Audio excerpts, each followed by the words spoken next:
Professor Bump, está por aí? Ok, me escutam, deputado Nunes? A sala aqui ele escuta muito bem, o plenário ele escutando muito bem. Então, bom dia a todos, bom dia à mesa, a todos que estão aí, o ministro Rossetto, agradecer ao deputado José Nunes por essa iniciativa, Marcelo Lopes, ex-presidente do Badesul, e tantas pessoas aí que estão precedendo. Eu acho que tudo já foi dito sobre a total, assim, caráter equivocado dessa decisão da liquidação da empresa. E me caberia aqui fazer alguns comentários, né, e iniciar a partir de debate. Já há provocações e perguntas aqui no chat sobre as colocações prévias. Há colocações importantes a serem feitas para a liquidante, para o MCTI. Primeiro, vou me apresentar, eu sou engenheiro físico, tenho 40 anos de experiência em microeletrônica. Eu fui diretor técnico da Associação Civil CEITEC, que é uma entidade de terceiro setor que foi criada em 2002 e que já está extinta e que deu lugar à empresa. Inclusive o patrimônio intangível e físico dessa associação civil foi transferido pela empresa por força da lei que criou a empresa. Nessa manhã, os senhores todos viram um sumário muito importante, já dado pelos economistas Wallace e André Roncalha, sobre a cadeia global de semicondutores, né? E houve uma tentativa, né, há 20 anos atrás, de reinserir o Brasil nessa cadeia, já que nós tínhamos perdido toda a inserção nos anos 90.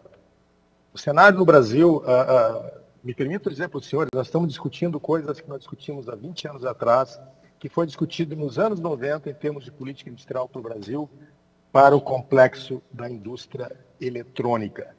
Estamos repetindo uma discussão feita nos anos 80, que direcionou um conjunto de políticas, que foram revertidas com a abertura abrupta em 1990 pelo governo Collor, que extinguiu todo o setor de semicondutores no Brasil.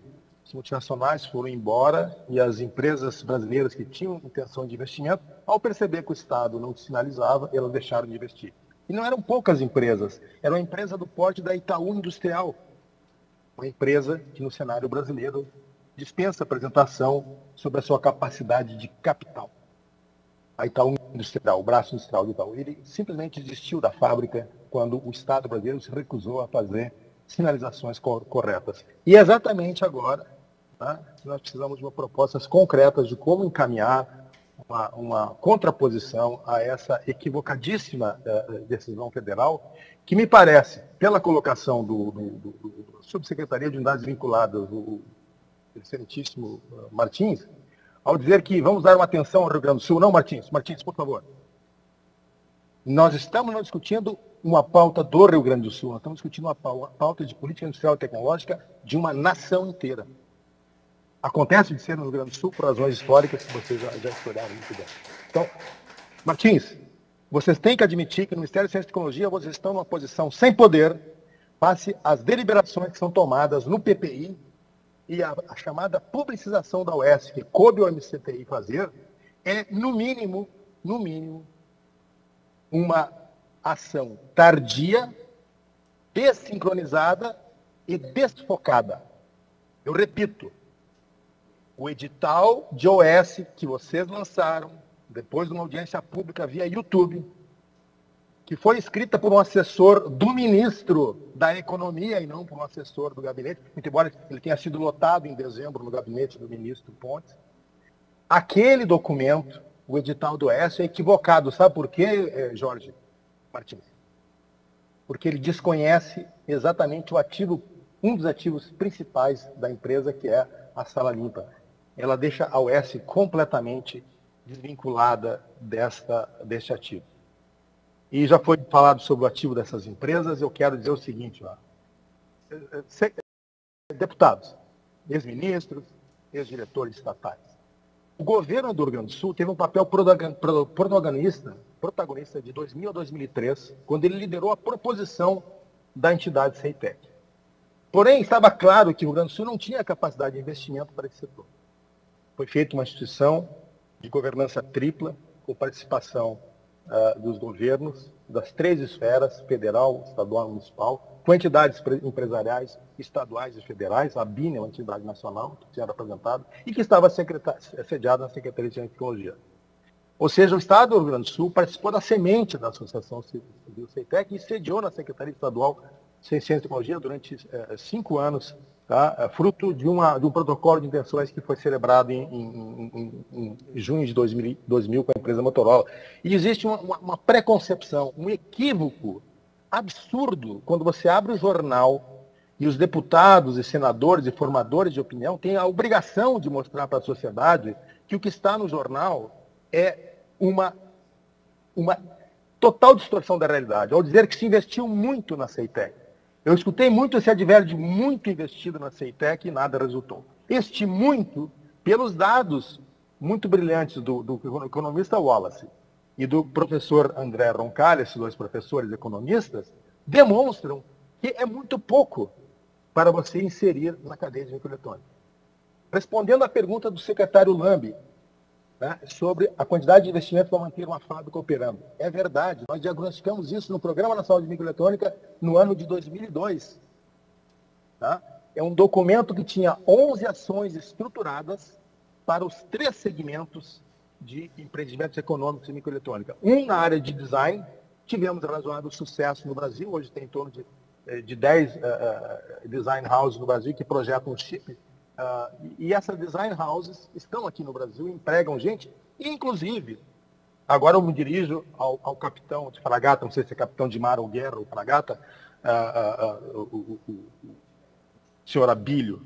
Senhor Abílio, a mera enunciação de que seria liquidada a empresa, feita por um decreto em dezembro, e antes disso, em junho, pelo Conselho do PPI, a mera enunciação da sua liquidação, ou da dissociação de solução societária, ela desvalorizou o ativo mais precioso do CEITEC, que é o portfólio de engenharia, que é exatamente para o setor de design house.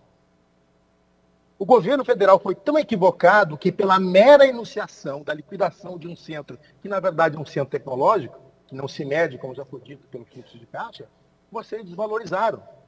E esse interesse que existe no setor privado para assumir pedaços ou ativos da empresa, já aconteceu.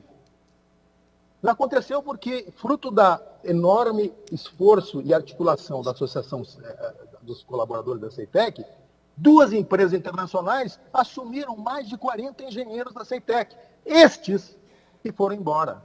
E o senhor deve saber que uma empresa de tecnologia não é o fluxo de caixa do faturamento, como bem demonstrou o economista André Roncalha. Não é ele que é o parâmetro para fazer a avaliação do valor presente de uma empresa. Senhor Abílio e senhores do Ministério da Economia, porque ao dirigir ao senhor Abílio, estamos aqui falando com a sua chefia, que é a chamada Secretaria de Estatais, que é uma das subsecretarias dentro do Ministério da Economia. Os senhores têm que entender que na área de tecnologia, o ativo intangível vale muito mais. Essas empresas que vocês adoram e usam todo dia, elas têm prejuízo de bilhões de dólares durante décadas. É o caso daquelas que eu vou citar para os senhores Uber. É o caso do Facebook, senhor.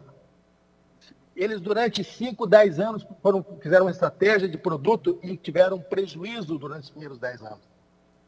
Na década de 2000, eu morei 7 anos no Vale do Silício.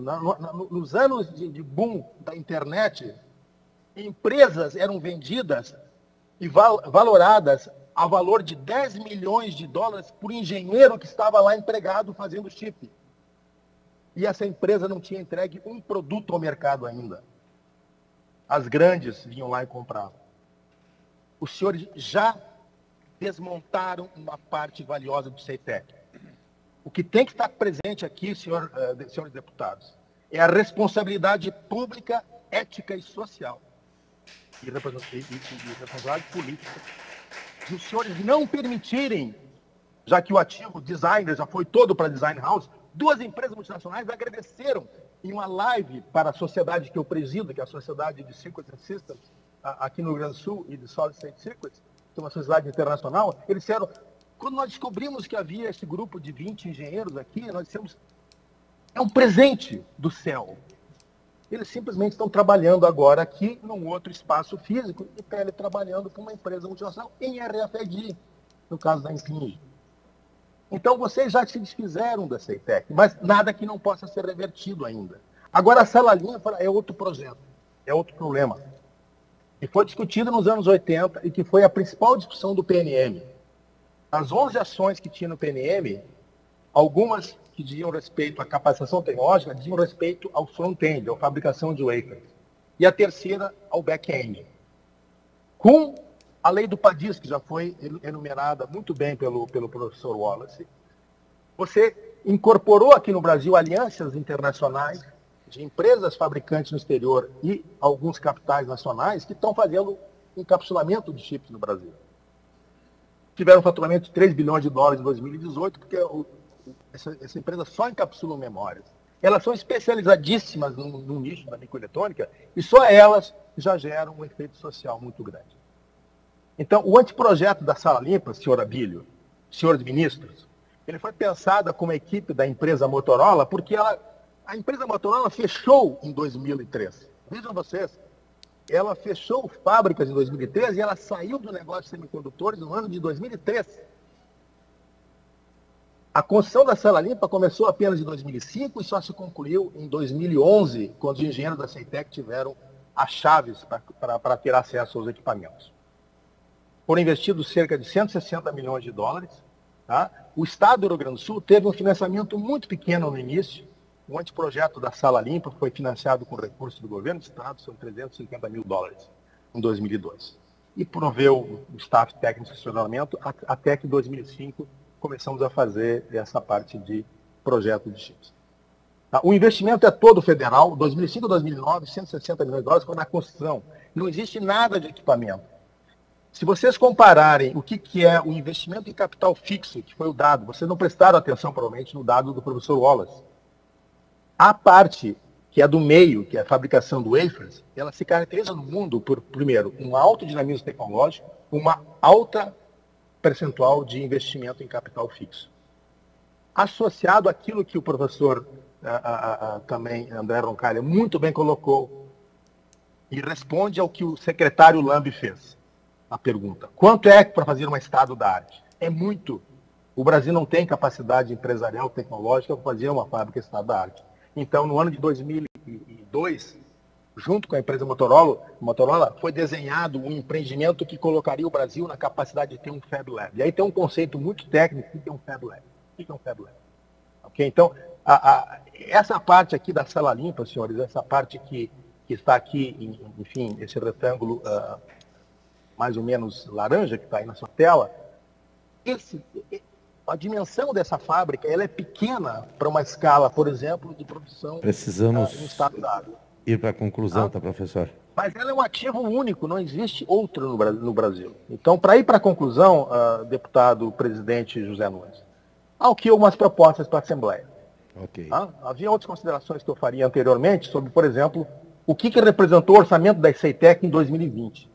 Foram 59 milhões de reais o total executado no orçamento da empresa, antes do senhor Abílio assumir ela em fevereiro de 2021, para liquidá-la, apenas 38 milhões em pessoal. E mais cerca de, o que falta em torno de 15 milhões, é basicamente o que é o custo de produção e tudo mais. É uma empresa muito pequena. O Brasil tem um orçamento, em 2019, de 2,7 trilhões. Por dia, são quase 3 bilhões de reais, né, em juros e amortização da dívida. Esses 60 milhões de reais do chamado custo do CEITEC é nada frente, eu já fiz uma conta, se você mudar a taxa Selic em 0,001%, em vez de ser 9,25, for 9,25, 001, paga esses 60 milhões de reais. Ok? E o senhor não questiona o valor da Selic, ela cai do céu a cada 45 dias. Esse mercado é muito expressivo, já foi falado isso, e o Brasil consome. A nossa dependência na cadeia de eletrônica, em termos de chips, ela é mais de 97%. Tá? Mas nós consumimos aqui 2,3% a 2,5% da produção mundial. Ok? Inclusive, professor Wallace, podemos discutir seus dados. A importação de chips está estacionada em torno de 5 bilhões de dólares, porque os submontados, né, aumentam sua participação e dentro deles tem chips. Recomendações. Primeiro, apoiar o projeto de decreto legislativo do Congresso Nacional. Paralisar esse processo da liquidação da empresa, que ele é antinacional. Tá? Uma lei federal criou a empresa, é necessária uma lei federal que autorize a sua liquidação. A realização de ativos, da maneira como foi feita, ela foi equivocada, temerária, e ela está prejudicada, porque os senhores já perderam ativos importantes. Mas a sala limpa ainda está aí e deve ser mantida, senhor Abílio. É responsabilidade sua, perante a sociedade, manter um investimento de 160 milhões de dólares que pode dar frutos em termos de capacitação tecnológica. Os senhores nunca implementaram, todos os governos sentados na mesa aí, não implementaram o Conselho Técnico no sentido da empresa que está previsto no Estatuto da empresa.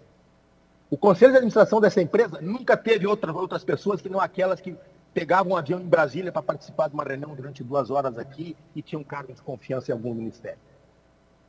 As principais empresas de chip do mundo têm conselhos de administração que têm representantes de outras empresas, de outros setores. Não é só a empresa, a gente de governo. Mas uma diretoria executiva profissional tem que ser nomeada para que essa empresa possa ser redesenhada, com a participação do Conselho de Administração de entidades como a que eu já fui presidente, fui vice-presidente da Sociedade Brasileira de Microeletrônica, com a Associação Brasileira de Indústria de Semicondutores, tá? Com representantes do setor empresarial, com associações de empresas e com representantes das esferas do governo estadual e municipal. Tá?